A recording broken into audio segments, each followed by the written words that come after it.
You're watching Oilers Nation Everyday with Tyler Yaremchuk. Your one-stop shop for all things Oilers. We did it! Final preseason game of the year.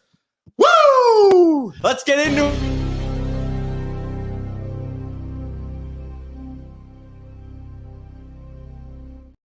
I used to pray for times like this. That went everywhere. Awesome. That was awesome. That worked out better than I thought it was going to. That is going to be such a bitch to clean up. Yeah, whoever has to do it. Not me. Well, considering it was my idea, I think I'll take the fall on that one. Congrats, everyone. We're almost through the terrible hockey. Welcome into Oilers Nation Everyday, live from the Sports Closet studio. I'm Tyler Yaremchuk. Liam Horrobin's here. It's a Friday edition. Liam, they let us get to Friday again. The fun is on 5 days a week for some reason.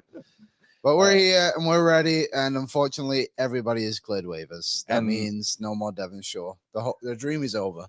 Hey, you know what? If you love someone, let it go, or let them go play hockey in Coachella Valley. Well, that's a pretty nice retirement segue for Devin Shore. 28. He's only 28. Yeah, what do you mean retirement? It's a hard 28. He looks great. Oh, no. We are live from the Sports Closet studio Got where some miles on that tread, Devin Shore. Baggedmilk's here on a Friday. We're going to be doing a roundtable in about 17 minutes with our pal Jason Gregor. Does he have a link? I don't think so. I will send him a link. Okay, thank you very much.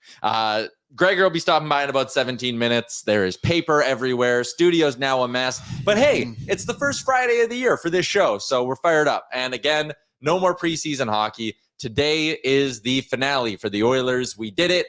8 preseason games, 24 periods of preseason hockey will come to a close this evening as the Oilers take on the Seattle Kraken down at Rogers Place. And for all of you yesterday who were like, no, Tyler, they need to play the Stars one more time because I'm going to the game. Well, you're getting your wish. Yes. Let's start the show by going through the projected lineup from our pal Tony Brar, Connor McDavid with Connor Brown and Evander Kane, Leon Draisaitl with Zach Hyman and Ryan Nugent-Hopkins, Lane Peterson with Raphael Lavoie and Warren Fogle. Let's put a pin in that. Let's just remember that line as we discuss this. Matthias Janmark with Adam Ernie and Derek Ryan. The D pairings, Nurse and Bush. Gleason with CC. Broberg with Vinny Desharnais. I think the bottom 6 is very, very interesting here, Liam. Namely, no Dylan Holloway. Yes. Are we reading anything into that? Like, to me, this looks like it could be the opening day roster, swap Ekholm for Gleason and maybe throw Kulak in there somewhere. But the forward group, I don't know, man. I'm having a hard time. If this is the opening day roster for the forward group specifically, That would mean Peterson's the placeholder for McLeod.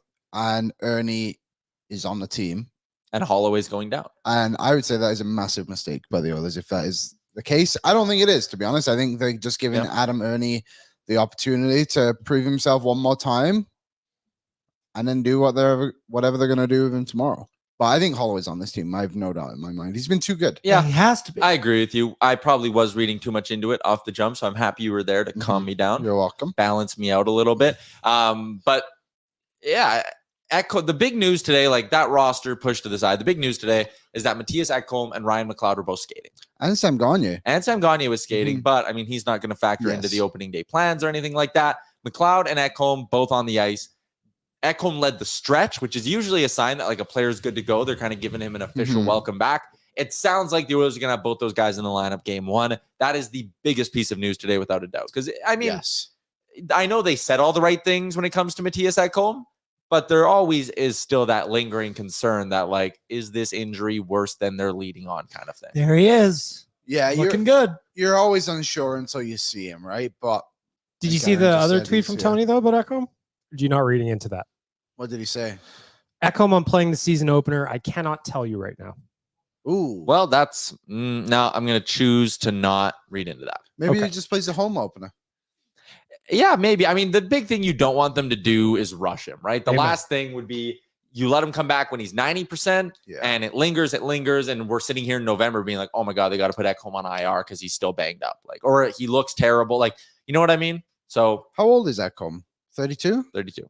So it's not a young man anymore, is he? Yeah, Swedes age in different timelines, though. That's fair. Back nine of his career for sure. And I think we saw last year in the playoffs, he's slow. He's one of their slower defensemen. And I think the concern would be with a defenseman who's 32 that he's certainly not getting quicker. I think Ekholm is smart enough, physical enough, experienced enough to work through that. I think he'll age just fine. But still, you combine an injury and the slowing down, and it's kind of like, okay, let's make sure this guy's 100%. As a 38-year-old, this is all very upsetting to me.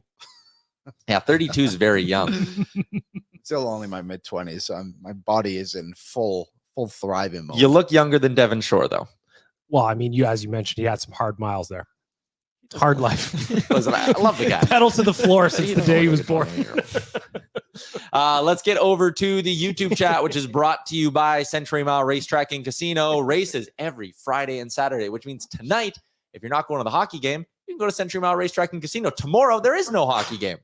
You can go to Century Mile Racetrack and Casino. Tyler Mulick gets the first comment of the day. In 1990, we won a Stanley Cup with major credit going to the newly formed kid line of Gelinas, Murphy, and Graves. Woody could run a kid line of Holloway, McLeod, Lavoie, and that line wouldn't be missing anything in the way of speed, defense, responsibility, shooting, or size. I'm buying a kid line. Well, good to see we're not getting ahead of ourselves in any way. No. It's a good Adam Ernie. Tyler, I like the idea. Yeah, I think that trio has a lot of potential. It's Kool-Aid season. It is Kool-Aid season. Goes down smooth, baby. I don't know. I think that is a good line. We'll see what happens. At least to start the season with the young kid line. Like Adam Ernie's a guy he's a proven NHL, grinder up and down the lineup. That guy can be called up anytime. I'd like to start the season with the young guys and give them some confidence, give them some run. The one thing that I'm just questioning on this kid line isn't even the ability of the players, but Woodcroft. We know he's not a big fan of playing these young guys like more than 10 minutes, honestly. We saw last year that, he doesn't have a long leash for these guys. So I just wonder going into the season, is he really going to stray away from Fogel that often on that third line? I could really see the Oilers' third line honestly being, Mark and Derek Ryan and Fogel. I know that's what we spoke about yesterday, but I could see those guys playing more minutes than what those three until they become responsible. And obviously they got to earn their minutes as well. We saw Bouchard be one of those young guys last season that thrived once he started getting the minutes, and Woodcroft's not going to hold players back if they deserve to be in that position. But I am hesitant to assume that we're going to see that kid line every night. Owen is in and says, bro, we need Ekholm. This team is cooked if Gleason is playing NHL minutes. Again, good to see we're not overreacting to anything. Sure, like that quote there is concerning. Yes. This team is not cooked if Matthias Ekholm misses the first week of the season. First off, Ben Gleason's been their best defenseman in the preseason. And I'm not sitting here and telling you Gleason can give them what Ekholm can give them. He cannot do that. But at the same time, as a Band-Aid solution, we got to remember, this team played 61 games last year without Matthias Ekholm before acquiring him, and they were in a playoff spot. Yeah. They'll be fine if Matthias Ekholm misses a week of the season. It's not like you're missing both Connor McDavid and Leon Draisaitl and, oh my God, the sky's falling. It's okay, everybody. May I also suggest that Ben Gleason just probably won't be here? Like, the Oilers have 6 defensemen ahead of him, 7 defensemen ahead of him. It feels likely that they're going to give Broberg the opportunity. And that lineup we saw didn't have Brett Kulak in it, so you could probably push Kulak up a spot, have Broberg on the third pairing, right, with Desharnais, or maybe you want to put CC there as the veteran, whatever you want to do. And then I think that's your 6. I feel like Gleason is the placeholder there. So if we're talking about placeholders with Pedersen for McLeod, right? Yeah, I think I agree with you. Yeah, Gleason, the placeholder for Kulak, that's going to be your 6 come opening night if Ekholm can't go. If Ekholm can't go, and then if he can go, then you probably just move in Broberg or Desharnais as a 7th guy, right? If you're going 7, whatever it may be. But Gleason, it's been a great story. He's done very, very well. He's jumped Niemelainen. Yep. So he's the first call-up. He's the 8th best defenseman on this team. And that's a compliment to how well he's played in the preseason. That's very good for him. Yeah. To pop it back up, I want to talk about the forward lines again here. That top 6, that is without a doubt what Woody's going with game 1. Yes, definitely. And it's perfect. Yeah. It looks pretty good. I think that's incredibly balanced. And then the bottom 6, Yeah, I think there will be some changes there. If Pettersson's a placeholder for McLeod, maybe they're going Fogle, McLeod, Lavoie, and they're going to go Holloway, Janmark, Ryan, and Adam Ernie's going to go down.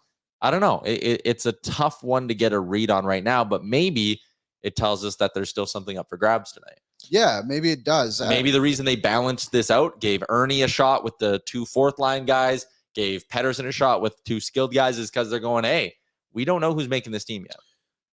Pettersson was much better last game. Much better. Much better against Calgary than he has been before. He had obviously breakaway goal, which was nice.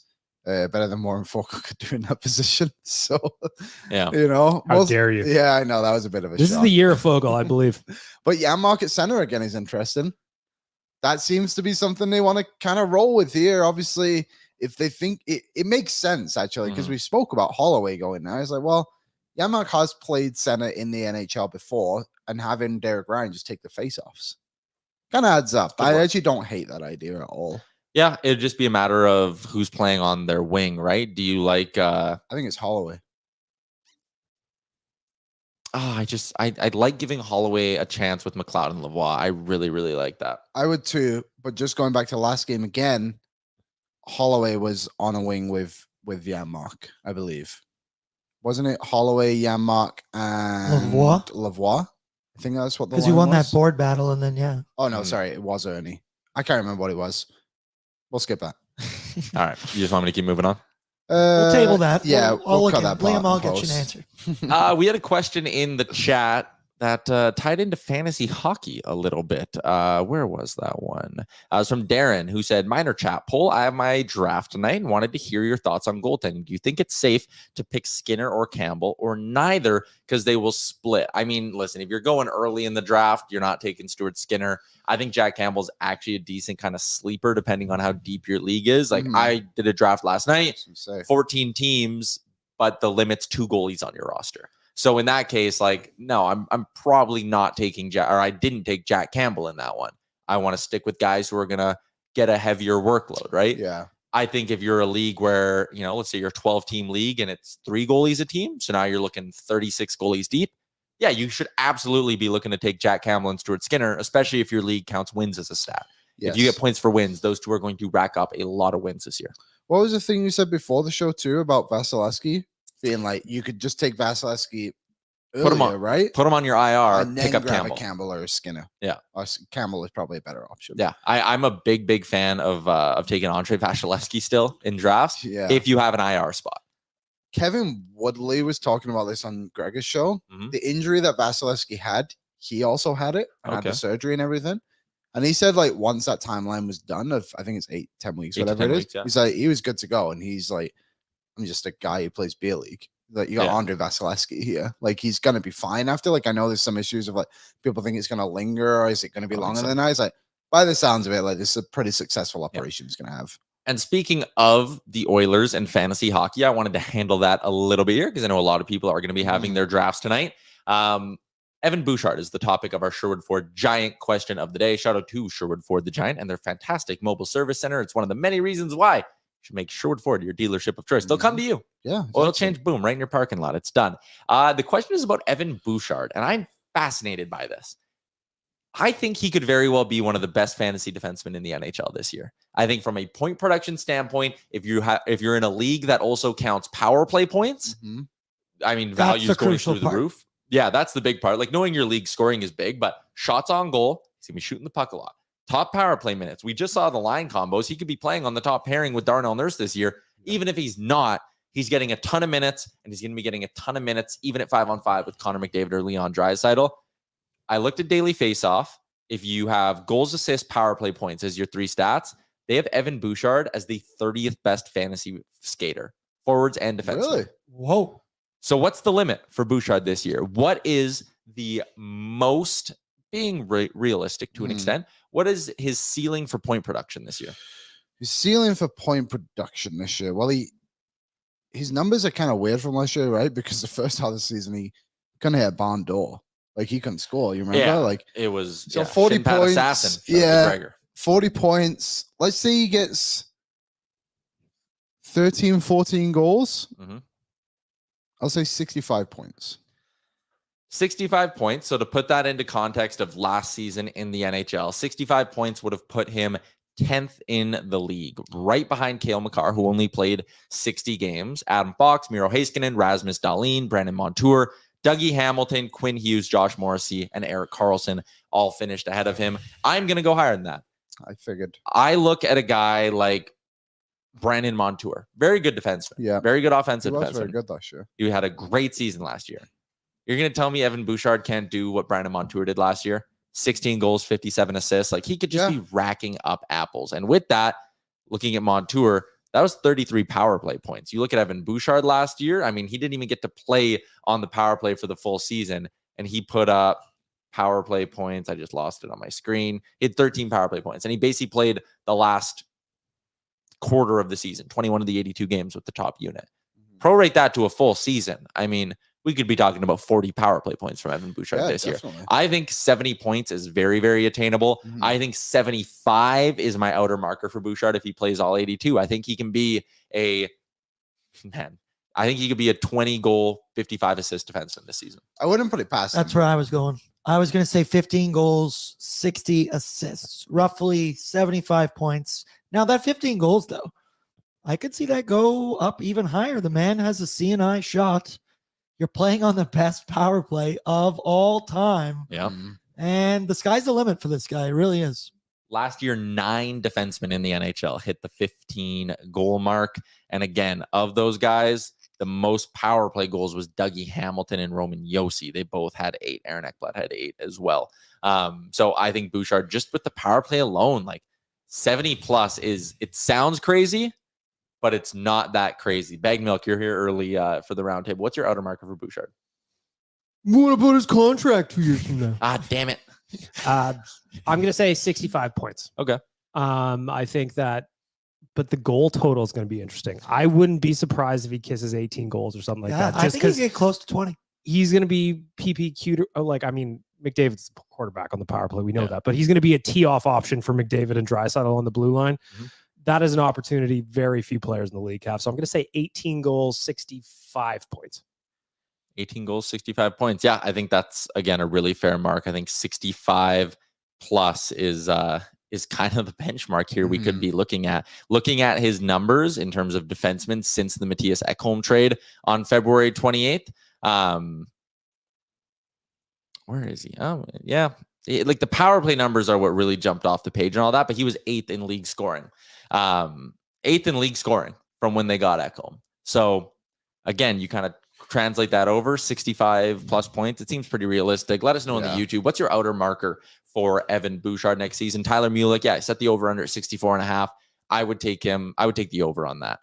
Mistaken Mexican took him 65th overall in fantasy. Yeah, that's a bargain. Like, I think you can very easily justify taking Evan Bouchard in the top 45 of your fantasy drafts, even top 40. Yeah, me too. He's a guy who you can reach on. Like, his ranking might be 65, whatever it is. It's his ceiling. I don't even know where that is. Venus. Interestingly enough, just since you guys are talking about drafts, over at Daily Faceoff, Brock Sagan's top 300, he has Evan Bouchard listed as the 38th pick. 38th pick. So very, very bullish on Evan Bouchard. That's the other thing too. Like, a good piece of advice I would give anyone doing a fantasy draft this weekend is, if you go to dailyfaceoff.com, you can get Brock's top 300 skaters. And what you can do is you can punch in your league settings and then it spits out a custom ranking. Oh, really? Yeah, that's incredible. It's really cool. Epic. So what I did yesterday for my fantasy draft I did not know that before our draft. So you can punch in your league settings, and then the thing on Daily Faceoff spits out an Excel file. You can have that. And then what you should always do is go to whatever format you're drafting on and just start comparing a few players you like on where they show up on the list in the draft room. So, like, for example, yesterday I was sitting there, and Evander Kane is a great example of this. He was 240th on the ESPN rankings. I did my draft on ESPN. Brock had him 77th. Okay, so now I know I can get away with taking Evander Kane 130, 140 because no one else in the league, he's not really going to be on their radars until way later. Like he's not coming up in any of those weird like auto draft spots. Like there's nothing worse in a fantasy draft than when you really like a guy and you see him get like auto drafted by someone who didn't show up to the league. Like that's always annoying. That was you with Vasilevsky when you queued up your players. Yeah, queued him up in the staff draft. So there you go. There's your little fantasy hockey primer from an Oilers perspective. McDavid, Draisaitl, auto picks. Evan Bouchard, I think you can get away with taking him pretty early on. I think Evander Kane, out of Connor Brown, Zach Hyman, and Evander Kane, I think there's honestly a case to be made that Evander Kane might be the best option out of them. I think Hyman will be great. Nuge is good too, but I think he's going to go too early just based off the 100-point season. But I think Evander Kane has some serious fantasy potential this year. Yeah, he lays the hits. He gets the shots. The thing is, he's on power play 2. So if your league does have power play points, that's where I think Zach Hyman goes up a notch because he's going to be standing in front of the net the entire time. But you can't go wrong with anybody in that top 6. No. Oily Gordo drafting Monday morning. What an intro. I guess it's a long weekend. It is. Yeah, we don't have a show Monday. No show Monday. Remember that, people. No show Monday. But we'll be back Tuesday. We got a good show lined up, or a good run of shows lined up next week. And also on Wednesday, it is the debut of our pregame show, Pregaming with Boards. Hell yeah. So myself and Aaron going to be live for the hour leading up to puck drop, and we will be live at Greta. Come on down to Greta. Nationgear.ca is where you can get your tickets to our season kickoff party at Greta. $2 hot dogs, drink specials, us, prizes, 15 sets of tickets to the big outdoor event happening at the end of October here in Edmonton. Woo! There are plenty of Liam and I wearing out. I found out what the outfits are. Are they good? They're good. For us? What is it? Barbie themed. How do you feel about spandex? I'm good. Yeah. It's not great. We probably should have golfed better. Wow, they cheated. So are you going to have to wear that on the pregame show? I don't know what the deal That's is a with good that. question. Yeah, I say yes. because it's still technically a part of the kickoff party. Yeah. What's Bobby theme? I'll explain it after. It'll be a surprise for people who show up to the party next Wednesday at Greta. Drink specials, tons of great prizes. It's going to be a ton of fun. Unfinished business. Unfinished business. That is the mantra this season, I'm just looking at Bobby right now. You're rattled, hey? Spandex has never really been my thing. Not a big form-fitting guy. No. Yeah. Wear I feel you. Clothes for a reason. New year, new look. I don't know. All right. We have a fun little thing here on a Friday. We're getting into the season. We're drinking the Kool-Aid. So we decided to throw together a little roundtable. Our preseason roundtable is brought to you by Star Mechanical, Edmonton's #1 plumbing and heating company. You can find out more by visiting them at their website, starmechanical.ca. Or if you see a Star Mechanical truck just driving around the city, just stop them. Ask them any plumbing or heating related questions you have. I think that's a decent way to do it. Baggedmilk's been here, and also we are bringing in our pal Jason Gregor.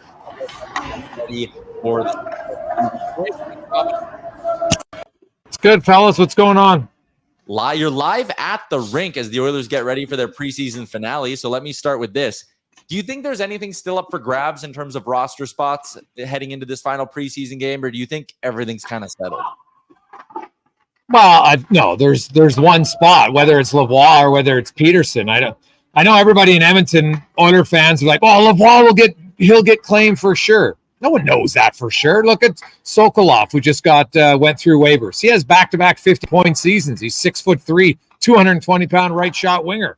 He didn't get claimed. And I looked at Montreal because everybody just makes it's a French Canadian. He automatically is going to go to Montreal. Well, first of all, they've got a lot of forwards. And they've got two guys their own. One of them is a French Canadian, Harvey Bernard, who's in the exact same spot as Raphael Lavoie. And he's got more NHL experience. So now he's 5'9", so that's a factor. But I do think that's up for grabs. Now, the other wild card here is the health of their blue line. So Brett Kulak didn't skate again today. Ekholm did skate. If by chance Ekholm isn't ready Wednesday and Kulak isn't ready, well, then they're going to have to keep Gleason and send both of those guys down because the Oilers have no room. You can't put a guy on IR unless Kulak is LTIR because Ekholm isn't going to be LTIR, right? So that's a small thing here. I haven't heard anything to suggest that Kulak's that serious, but the fact that he wasn't on the ice again today tells me that, obviously he's nursing something. Yeah, that actually could be interesting. I want to stick with the forward group before we dig more into the blue line. BM, between Lavoie and Ernie as well, but Peterson, is there one you have a preference on heading into this? I'm going to say absolutely Raphael Lavoie because Gregor says he won't get claimed on waivers. I say he will. Jason Gregor's wrong. Soft J, Jason Gregor. Hey, show your face. I can't. Who am I talking to? Liam, we were talking last week about being a little bit disappointed, or earlier in the week, being a little disappointed about Lavoie, but he looked really damn good in the last preseason game. Was that enough for you to be like, it's his spot? I think he has the most potential out of the three guys, I suppose, still battling for the spot, and a little bit different than Peterson. The other's depth is somewhat there at center as well. So I still think the whole time it's been his spot to lose, right? So Wednesday night kind of helped him push for that spot a little extra. I like him now. I wasn't that great on Tuesday. Fair enough. But do you think though Lavoie, like playing in the bottom six on a fourth line role, is the best spot for him if he does make the team? He's more of an offensive guy. That's not really where you'd want to. Isn't that just Dylan Holloway all over again? Like, yeah, kind of. So then isn't the play then to run a kid line together? Like, Gregor, what do you think about the idea of Woodcroft running Holloway, Lavoie with McLeod down the middle? Do you think that could work? No. The Oilers are a cup contender, you guys.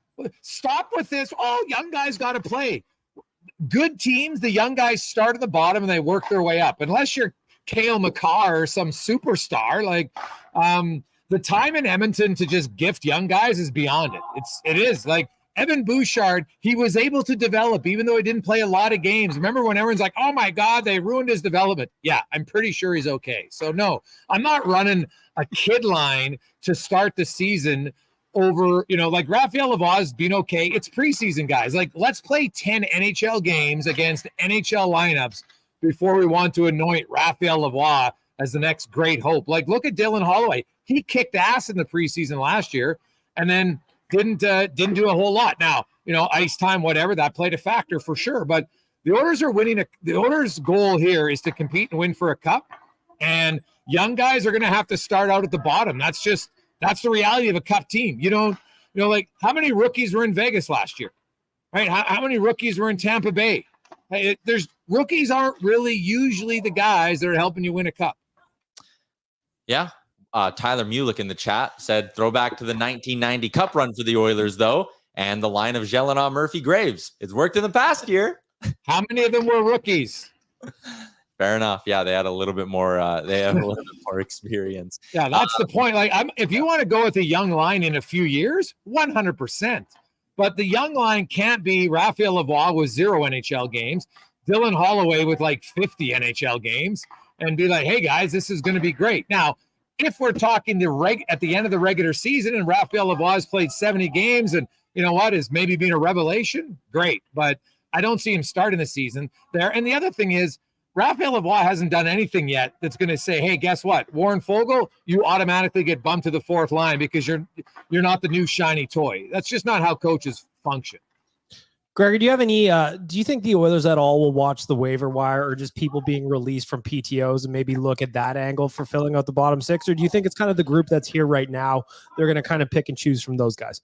Yeah, I don't think there's anybody that I see right now, because I went through it and actually, I talked to a few guys in other markets. Hey, do you think this guy is going to go on waivers or that guy? And I don't really see anyone that jumps off, because if there's the one thing the Oilers would look for, it would be a right shot center, right? That's the one thing they would really want. And I was looking at other teams' rosters, and I don't see a right shot center, to be honest, that's clearly better than Lane Peterson. And if Lane Peterson's not the guy here, I'm not sure I see one across. Now, maybe there's a team that's going to surprise me, but remember, guys, it can't be anyone with any sort of cap space, right? Like the most the Oilers could take is $1.257 million in cap space. Yeah. What do you think of Yaremchuk at center next to Derek Ryan right now? You know what? Yaremchuk at center, the thing about Yaremchuk, he's not big, but he's heavy. Like, he's a solid, well-put guy. He came into the league as a center. I talked to him briefly today. He loved playing center. He goes, "You get to move around more." So he's very smart in his own zone. Like, I know last year some people said, "Well, look at his analytics." I said, okay, analytics on natural stat trick are one thing. And by the way, they're not close to NHL analytics, number one. Number two, Tell me and show me the video where Matthias Janmark was making all these bad defensive reads that led to these numbers. He doesn't. He's always on the right side of the puck. So he's what most coaches want as a fourth line center. Ultimate reliable. You know exactly what you're going to get. He'll score you 10 goals. He'll block some shots. I don't mind him there at all. And so he's going to play there tonight again, which I think bodes well for Lavoie, right? Like they're obviously looking to say, hey, we need someone to play fourth line center so we can keep Lavoie. And him and Ryan will be there. So Ryan can take draws on his strong side, and then Janmark can take draws on his strong side on the left. Yeah, we talked about that yesterday, having the strong side draws and splitting it up, because Derek Ryan's just not fast enough to be an NHL center, but there's not as much of a concern when it comes to Janmark in that regard. So I applaud Jay Woodcroft for giving that an attempt here in the preseason. It may be one of the benefits of having 8 preseason games. You get to try things like that. Shoot me now. I wanted to take a look outside of Edmonton here, since this is kind of our preseason roundtable. I was reading the piece that Dom from The Athletic had out, and he had Edmonton and Carolina as his like top tier Stanley Cup contenders. Greggs, I wanted to ask you, who else is in that tier for you? Who else do you look at around the league and go, legitimate chance, like Stanley Cup expectations this year? I would put Dallas, Colorado, Vegas, Toronto. I think there's 6. I think New Jersey is right below them because I need to see more from their defense and their goaltending, because that I'm at the start of the year. If they address their defense during the season, then I think they're definitely legit. Like I love Timo Meier going there. Jack Hughes has really stepped up his game. Like New Jersey plays fast. They're going to be a pretty good team in the regular season, but is their defense good enough? That's my one question for them. I think the Rangers are right below them. And Carolina obviously is there, but here's the same thing for Carolina as I'll say that I've said for the last 2 years. Come crunch time, who's their game breaker? They might have the best defense in the league, and I know that. So you can win that way because we saw St. Louis in 2019. And St. Louis kind of won coming out of nowhere, guys. Like, they're the dark horse, the 40-1 racehorse that comes in and suddenly wins when they're sitting in like 30th place at Christmas time. And then Jordan Binnington, their 5th string goalie, comes out of nowhere. So I'm not even sure if I can use St. Louis as a normal pick. But like, that's my one concern about Carolina. They're super deep. And I actually like that they brought in Bunting and Lemieux, because now they got a few jerks on that team because they had too many of the same type of players. But if I'm Carolina, I would chase hard after Patrick Kane. If they get Patrick Kane, then they might be my favorite, to be honest, because they're well coached and the way they play. But they're right now, I have them in that top 6. I don't think Edmonton and Carolina are noticeably better than Vegas, Toronto, Dallas, or Colorado for me. BM, who do you have in that top tier outside of Edmonton and Carolina, I guess? Yeah, as much as I hate to say it, the Leafs are going to be good. We know this. The Hurricanes are going to be good. I think the Devils can be good. I think the Rangers can be good if Shesterkin gives him the numbers that he did a couple of years ago. I think that it's always different too, right? Like you go through the regular season and that's one thing, as we saw with the Bruins last year. But then when you get time to the playoffs, it's a completely different animal. Crapshoot. Can you count out the defending champs? Vegas was... not a lot of people said they would have been winners last year compared to some of the other options. So I would have them in that group as well in the Western Conference. Same with Colorado, like Jason said. Colorado's going to be really, really good. I think they had a little bit of a hangover last year. I'm expecting a bounce back. Yeah, I see exactly 2 in every division. I do have New Jersey in there in the Metro. I think they'll be good enough. I think the combo of Vanacek and Schmid can carry them far enough. I agree with the concerns about the blue line, but that forward group is so damn good. Carolina, Jersey, I have Toronto and Tampa. Like they'll get Vasilevsky back. Maybe this injury is like a weird blessing in disguise for them. Like Vasilevsky won't have to play a lot now this year. Rest up, get to 100%, come back in January, lead them down the stretch. I have both Colorado and Dallas, and then obviously Edmonton and Vegas as well. Is there anyone outside of their group that you want to sneak in? Not really, but I agree with Gregor on Carolina. Like every year they do the same thing, right? Where they dominate the regular season and they get to the second round and it's like, well, what are you going to do now? Like Sebastian Aho once again hasn't shown up to take you to the next round or whoever it may be. So until they prove otherwise, I honestly wouldn't have them as like one of the elite teams until they do it. Gregor, what do you make of the LA Kings? Because I'm a little surprised no one kind of brought them up in that. They went out and got Pierre-Luc Dubois. Now you look at Danault, Kopitar, Dubois down the middle, and it's like, damn, that is some really good center depth. But my argument is they got the wrong guy from the Winnipeg Jets this offseason. They should have went out and gotten Connor Hellebuck. I think Hellebuck would have had them in that tier of Stanley Cup contenders over Dubois. I think that's their big mistake. I don't know how they can trust Talbot and Copley. Yeah, well, you know what? Maybe they make a move at the deadline, but I would agree with you. I think that's a concern. Now, some people might say, what about Edmonton, Skinner, and Campbell potentially? So, but I look at Talbot at his age. How many does he have left? LA doesn't give up a whole bunch, so they're going to be protected there.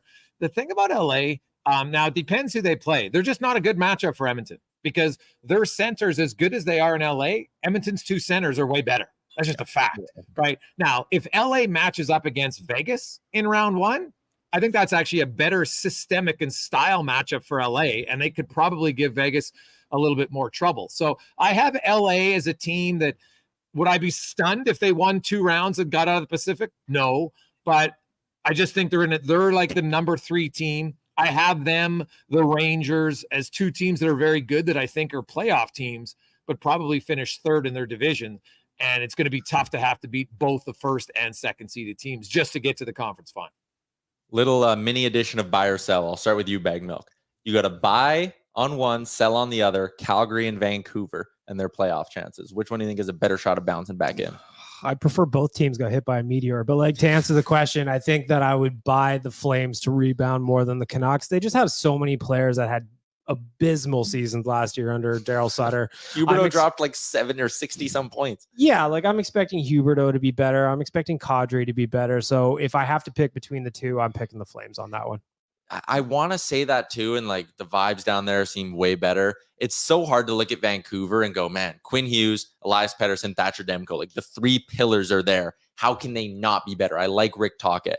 Gregor, between Calgary and Vancouver, who do you like more this year? Well, I have both in the playoffs. I have Seattle out. So I have the Pacific Division for the first time ever. We'll have 5 teams making the playoffs because I think Calgary and Vancouver are both going to be better than Winnipeg. I think I agree with that too. If Winnipeg's going to be in this very awkward spot come, let's say, end of January, if they're like 6 points out of a playoff spot, are they really going to hold Scheifele and Hellebuck until the end of the year and try to sneak in and go on a run? No, they'd probably move on from them at that point. So I agree with that 100%. Do you think both Vancouver and Calgary can get back in? Yeah, I think they could, but Vancouver every year it seems like they can get back in. But they made big improvements. I think the blue line is way better. I think the health of Thatcher Demko is basically the X factor on that entire team. If he can stay healthy, I think they can be ahead of Calgary, I would say.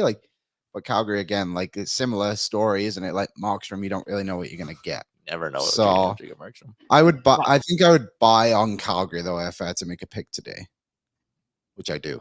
Yeah, what you do. That was the whole point of the question we had written down. Gregor, appreciate you hopping in for a little 20-minute roundtable here. Enjoy the rest of practice, and we'll chat with you again in the next couple of weeks. Oilers Nation will be excited. It doesn't look like, based on practice, that Yamamoto will play tonight, so he won't be scoring against his former team. He was there's like 6 extra Kraken, so it doesn't look like Yamamoto is going to play tonight, unless he was just out there having fun. But that's very rare. Usually on a game day, you're not out there that late. Yeah, there you go. The Oiler killer Yamamoto out of the lineup. Thanks, Greg. Have a good one, fellas. There you go. Preseason Roundtable brought to you by Star Mechanical. If you need 24/7 emergency repair, 780-481-8873. We're going to keep you down to stay. You going to chill? Always. Yeah. All right. What do you view as the biggest weakness of this Oilers team this year? We're drinking the preseason Kool-Aid, so I feel weird asking this one, but like if there's one thing that could potentially set the Oilers back this year, and you can't say injuries, what do you think it could be? Goaltending? I think it's the only spot, right, that you look at, and it's like, I think we all have confidence that Jack Campbell is going to bounce back, and obviously we have the confidence in Skinner because he's proven it for an entire season, but Jack Campbell, I just want to see it. I think he is good enough to be this Oilers a goaltender that they can just switch back and forth between every night. And I think he should start the first game of the season, but I also want to see him perform consistently. And that's the biggest question mark for me going into the season. Yeah, I think so. Like it's never a guarantee that a young goalie, Stuart Skinner I'm talking about, follows up his good rookie season. Like you can go, remember Steve Mason winning the Calder. Year 2, sophomore slumps. It's a real thing. It happens. So the concern, I think you're right, would be that the goaltending lets them down. And the issue is you are still very much locked in with these two. Like in LA, if things go bad in LA and they need a goalie, you have no problem. cutting one of Talbot or Copley loose and whatever. You're not cutting Stuart Skinner loose, and you can't move Jack Campbell. So you have made your bed with those two. So I think that would be the concern, because even if, let's say you're worried about the depth scoring on the wings, let's say you're worried about the blue line, you can see a path to the Oilers fixing those two things at the trade deadline. BM, do you agree? Is it goaltending, or do you think there's something else that could get in the Oilers' way of winning the division?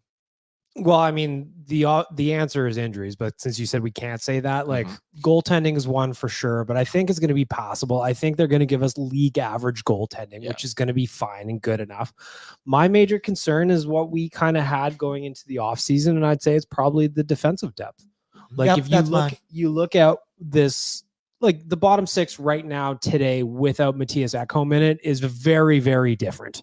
And if you have any other issues back there, then all of a sudden it kind of raises some alarms. Yeah, I agree. And someone in the chat here, who was it? They said it's that number one right D spot. Scotty 91, number one right D spot. CC lost it, and I don't think Bush is the answer there. Yeah, again, if we're making way too early predictions, like the deadline is going to see them at a defenseman. I just don't see a world where Philip Broberg comes in and plays so good that you're like, we're good.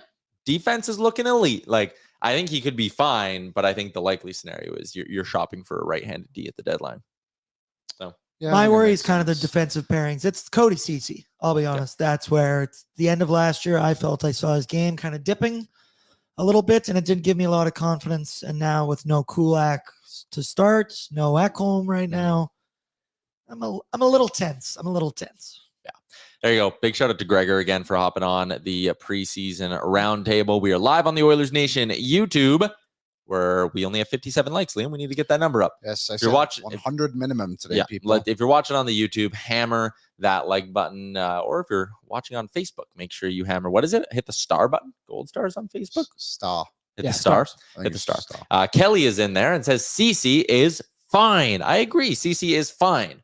Cody CC is also not a number one pairing defenseman, and there might be a point where the Oilers need him to be a number one pairing defenseman again, and that's just where my concern comes in with that. It's not a knock. I think Cody CC is a fine NHL player.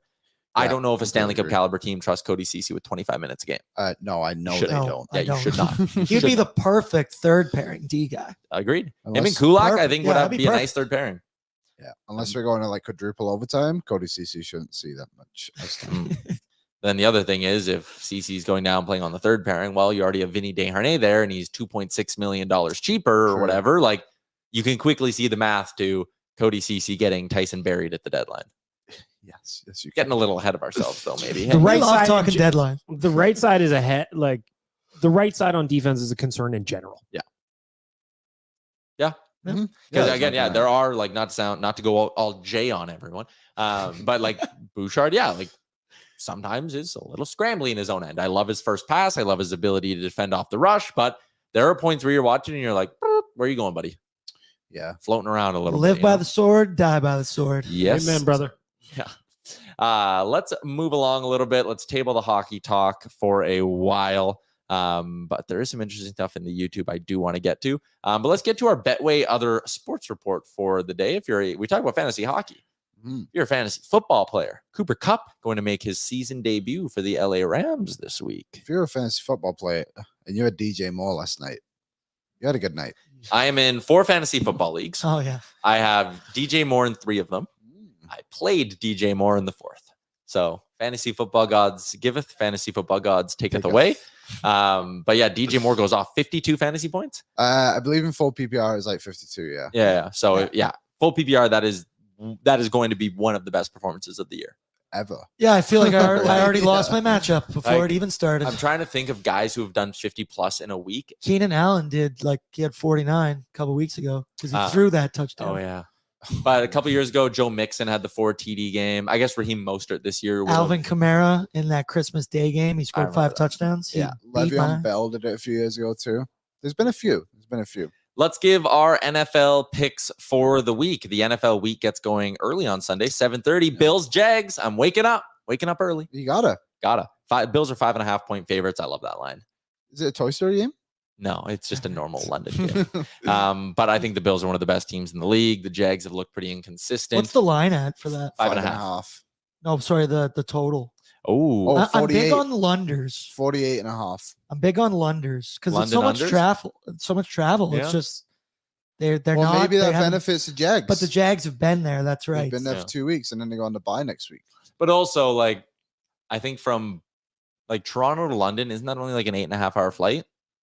Edmonton to London is 8.5 hours. So Toronto to London's like 8.5 hours. Because Well, you have to go I'm up on it. and you have and to get across. to the distance. But I'm just altitude, saying sorry, like I think maybe sometimes we make too big of a deal of the travel to London. it's like going from Buffalo to LA. Yeah, that's what I'm. That's Toronto kinda to London, United Kingdom, nonstop flights, 7 hours, 0 minutes. You know, allegedly. Allegedly. That's Google. Toronto to LAX flight time. Okay, 5 hours, so it's a little longer. Yeah. But these guys are flying on private jets. mean- like it's not the most taxing thing in the world. It's not like they're sat next to some random stranger Yeah. in the middle seat, you know? So, anyways, that's just I like the Bills, and you're leaning under there. Any other games you guys like looking at this NFL slate? Lions 10 against Carolina is massive. It's but huge. That's an okay Carolina's- teaser spot because you're going to get it Yeah. through 9.5, through 6.5, and you'll get it down to 4. But the over is 44. And I kind of like the Lions to beat up on the Panthers a little bit. Like At they'll score 30 and at home. Yeah, like that's pretty good line. And also Houston Texans plus 1.5 against Atlanta. I will take that Yeah, all day, every day. I like that. You might think I'm crazy as I'm about to say this. Oh, The New York Jets. They're playing the Broncos. Plus 2.5. Plus 2.5. Oh, they were good against That- KC. did you And not see Zach Them Wilson? stink. That actually, you know what? If you want to cook up a nice little teaser, you take the Jets, tease them up to 8.5. There's no way they're losing by Yeah. more than 8.5 to the Broncos. And then you go and you take the Lions down to -4. Yeah. Play those two together. It'll probably be like -110, 120 on a 6-point I teaser. also like the Packers over the Raiders. The Raiders are hot garbage, and the Packers look okay. Anybody trusting Joe Burrow and the Bengals? No. Got to see it before I do anything. Damn it, but I Yes, want it. but- But I want it. Yeah, I know. I was looking at that too, but what are they -3 too? I think they're -3 spread. There you go. There's our Betway Other Sports Report. 19 plus. Please play responsibly. Patty is in the YouTube chat. Says, do people shave their beards before the start of the season ever? Is the mustache coming off for season opener? No. You're a mustache guy now through and through. I'm a mustache man. welcome to the team, Liam. Welcome to the Yeah, team. I've never seen you without a mustache. you don't AB. want it. I kind of do. I look way younger. Yeah. I'm growing my pubes out. Okay.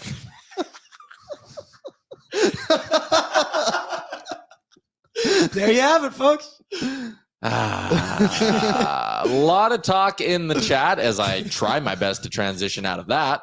About Jared Spurgeon. That's Tyler Mulick's boy. He loves throwing out the name Jared Spurgeon. Mentioned, third party retained.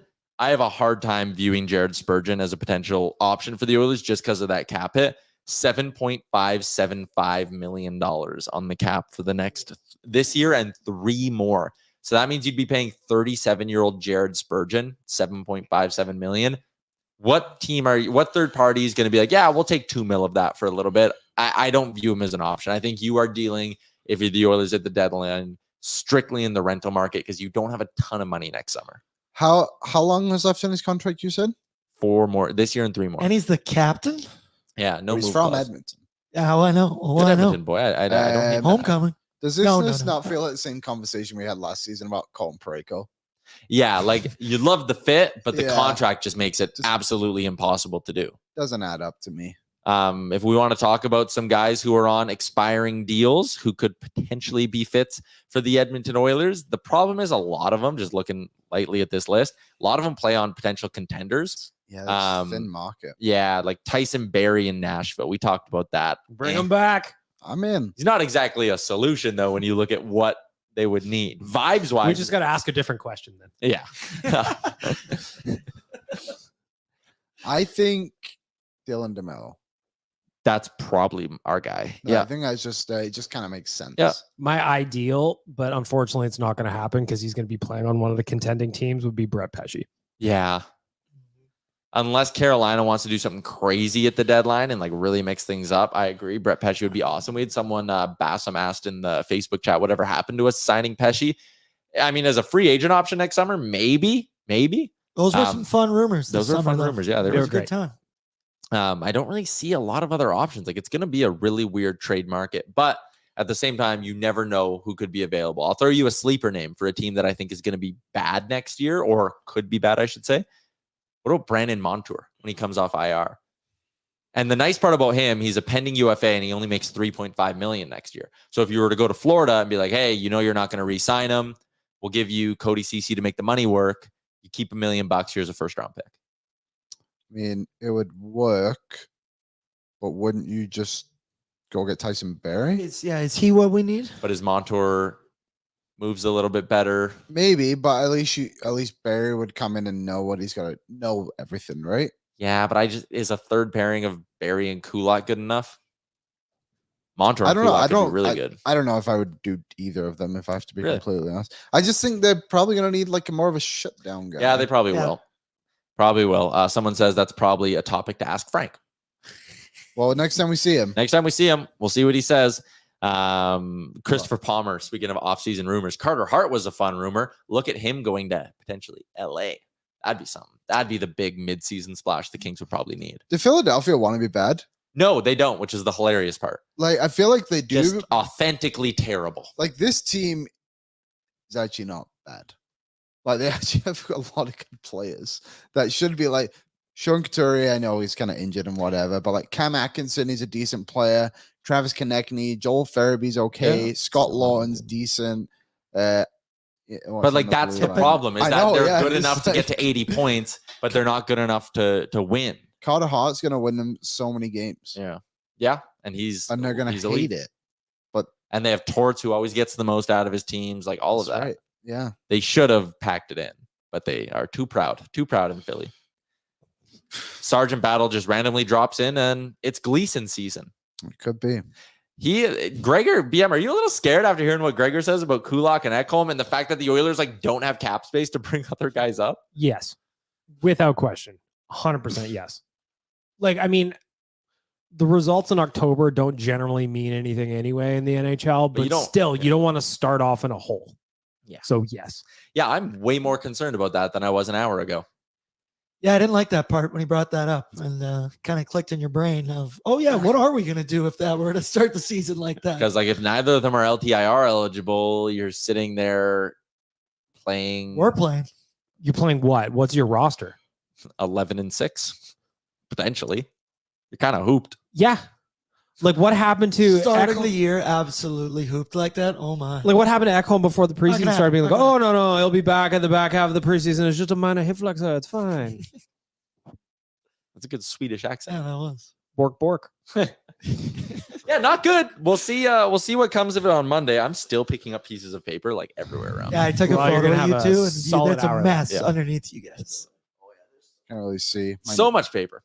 Anyways, we'll have some clarity on Monday. Oilers wrap up the preseason tonight with a game against the Seattle Kraken. Next week, we finally get to start rolling with some regular season hockey. Season opener on Monday. Let's wrap up the show with our Alberta Blue Cross favorite memories.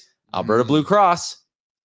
They're the ones who want to protect your memories, Liam, with their fantastic offerings of travel insurance. Visit ab.bluecross.ca/travel for more information. They want to protect you, protect your memories, and more, wherever your travel takes you. Your favorite memory of the show?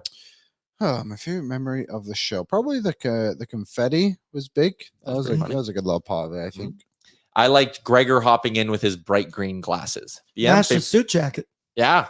Gregor, fashion king. He did say that is his hair, essentially. So it's his new hairstyle is the green lenses. So yeah, how can you not pick the glasses jacket combo? Favorite memory of the show? Of your show? Yeah. When you ate cat food. Oh, well, I meant of today, but thanks for bringing that up. Well, no, I mean, I was in the room. It was a great memory. That'll always be his answer. I'm looking forward to another bet that you really mess up where we can make you eat something else that's disgusting. I'm probably not doing that. Mine was revisiting the Brett Pesce rumors, and then I looked at Daily Faceoff Phillies line combos, and it made me think of Travis Konechny and how much we spent talking about that. That's a lot of connecting. Just to turn into Connor Brown, and I'm very, very happy. Whoa, with that. I should have caught that. Damn it. But yeah, that's my favorite memory. All right. And for the people who listen on a podcast, I threw a bunch of little pieces of paper in the air to start the show. That was the confetti joke. I guess people would not have seen that. Yeah. Sorry, podcast listeners. That's why you got to get on YouTube. DIY Subscribe. confetti also. Yeah, I just cut up pieces of printer paper. 1 minute before we went live. It was hilarious. Very on brand. That's for how we this do it. show. All right, that is a wrap on our first week back with season 2 of Oilers Nation Everyday. Give it up for us, guys. Give it up for us. Shout out to Alberta Blue Cross, Betway, Star Mechanical, Sherwood Ford the Giant, Greta, and the Sports Closet as well. Century Mile Racetrack and Casino. Jason Gregor for popping in. BM, thanks for sliding in. See you next Friday. See you next Friday. Everyone else, we will see you on Tuesday as we get ready for the regular season. Have a good weekend. Thank you for watching Oilers Nation Every Day. Hit the subscribe button to never miss a show. And for more, visit OilersNation.com.